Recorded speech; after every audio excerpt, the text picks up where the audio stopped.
लोगों को सावधान रहने की जरूरत है, क्योंकि इन सब्जियों पर इस्तेमाल हुए कीटनाशक, रसायन और इनकी सिंचाई में इस्तेमाल किए गए प्रदूषित पानी से कैंसर जैसी जानलेवा बीमारी हो सकती है। सब्जियों की उत्पादन क्षमता बढ़ाने के लिए पूरे देश के किसान धड़ल्ले से कीटनाशक का इस्तेमाल कर रहे हैं, जिसकी वजह से ये सब्जियां आपके शरीर को फायदा पहुंचाने की वजह आपको अस्पताल के बिस्तर पहुंचा सकती हैं। बाजार में बिकने वाली सब्जियां देखने में भले ही आपको बेहद अच्छी लगें, लेकिन इनमें पेस्टिसाइड्स की मात्रा ज्यादा होने के चलते ये आपकी सेहत के लिए बेहद खतरनाक है। इसलिए जरा सोच समझ कर ही सब्जियां खरीदिए।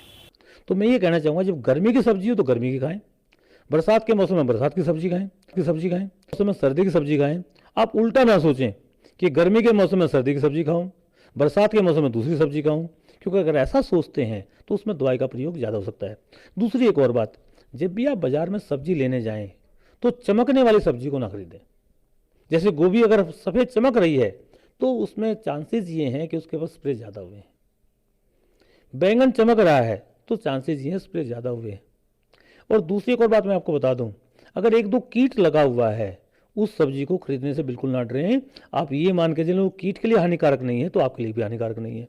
हाँ, उस कीट वाले पोर्शन को आप निकाल के फेंक दें, बाकी का प्रयोग कर लें, तो उससे चांसेस ज़्यादा है कि आपको अच्छी सब्जी मिलेगी, उसमें कोई जहर होता तो कीट सर्वाइव नहीं करता।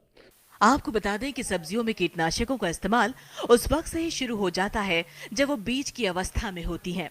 बीज को खराब होने और कीड़ा लगने से बचाने के लिए अंकुरण के बाद और फिर उसमें लगी सब्जियों का आकार बढ़ाने के लिए कई तरह के रसायनों का इस्तेमाल होता है। ज्यादा मात्रा में सब्जियों की खेती करने वाले किसान लौकी, कद्दू और खीरा का उत्पादन बढ़ाने और उनका आकार बड़ा करने के लिए पौधों में ऑक्सीटोसिन नाम के इंजेक्शन का इस्तेमाल करते हैं। इस हार्मोन से सब्जियों का आकार तो बढ़ जाता है, लेकिन उससे इंसान के शरीर को काफी नुकसान पहुंचता है। ऐसे ही एंडोसल्फान नाम के पेस्टिसाइड का इस्तेमाल सब्जियों में सबसे ज्यादा किया जाता है, जो कि बहुत ही हानिकारक पेस्टिसाइड है। डॉक्टरों के मुताबिक इन पेस्टिसाइड की वजह से इंसान के इम्यून सिस्टम पर बहुत खराब असर पड़ता है और उसकी काम करने की गति बेहद धीमी हो जाती है।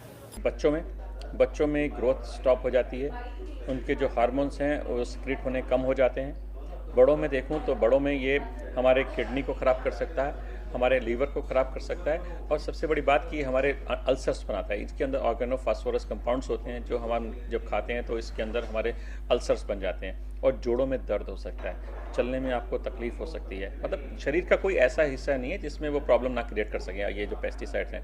राजधानी से गुजरने वाली यमुना नदी पर बने पुलों पर भी अक्सर लोग टोकरियों में ताजी सब्जियां बेचते दिखाई देते हैं और लोग उन्हें बड़े ही चाव से खरीदते भी नजर आते हैं, लेकिन इस पर भी ध्यान देने की जरूरत है।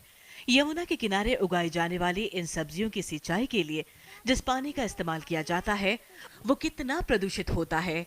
पिछले 10 साल से यमुना पर रिसर्च कर रहे पर्यावरणविदों का कहना है कि यमुना में प्रदूषण का स्तर इतना ज्यादा है कि उसके पानी में जीवन संभव ही नहीं है।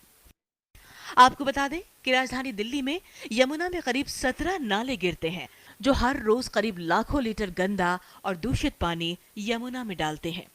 इस पानी में घरों में इस्तेमाल होने वाले फिनाइल और कीट पतंगों को मारने के लिए इस्तेमाल होने वाला केमिकल पौधों के जरिए इंसान के शरीर में बहुत ही आसानी से पहुंच जाता है। इसके अलावा इसमें सीसा, पारा और कैडमियम जैसे खतरनाक पदार्थ भी होते हैं, जो कि जानलेवा साबित हो सकते हैं, क्योंकि कीटनाशकों में ऐसे कई खतरनाक रसायन हैं जिसकी मात्रा पौधों से हमारे शरीर में पहुंचने के बाद 10 गुना तक बढ़ जाती है। एक रिपोर्ट के मुताबिक हमारे देश में इस्तेमाल होने वाले कुछ कीटनाशकों का 20% सब्जियों पर इस्तेमाल होता है और यही वजह है कि सब्जियों में इस्तेमाल होने वाले कीटनाशकों को प्रतिबंधित करने के लिए मुहिम चल रही है। राघवेंद्र त्रिवेदी के साथ शालिनी भारद्वाज, न्यूज़ एक्सप्रेस, दिल्ली।